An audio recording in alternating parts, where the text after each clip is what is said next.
রাখাল রাহা আমার রসুলকে নিয়ে কটূক্তি করেছেন, গালেব আমার রসুলকে নিয়ে কটূক্তি করেছেন, রাখাল রাখা আমার আল্লাহকে নিয়ে অযাচিত ভাষায় কথা বলেছেন। আমার পরিষ্কার কথা হলো ওই রাখাল রাহাকে পরিষ্কার কথা, মান সাব্বা নাবিয়ান ফাকতুলুহু, যে নবীকে গালি দিবে তার গর্দান উড়াইয়া দিতে হবে। কথা বলেন ঠিক না?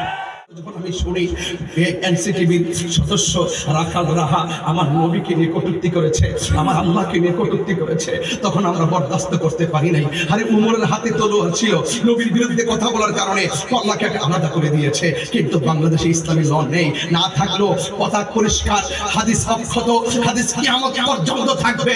রাখাল রাহা আমার রসুলকে নিয়ে কটূক্তি করেছেন, গালেব আমার রসুলকে নিয়ে কটূক্তি করেছেন, রাখাল রাখা আমার আল্লাহকে নিয়ে অযাচিত ভাষায় কথা বলেছেন। আমার পরিষ্কার কথা হলো ওই রাখাল রাহাকে পরিষ্কার কথা, মান সাব্বা নাবিয়ান ফাকতুলুহু, যে নবীকে গালি দিবে তার গর্দান উড়াইয়া দিতে হবে। কথা বলেন ঠিক না?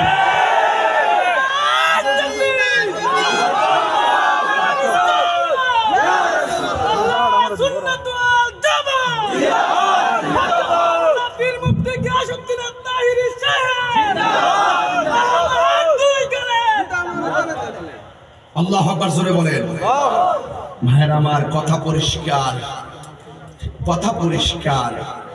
আমাকে আপনি গালি দেন, আমি কিছু বলবো না, খোদার কসম কিছু বলবো না। রাসূলুল্লাহকে গালি দেন, কিছু বলবো না। অনেক মানুষ বলে যে তাহিরি এই দালাল ওই দালাল।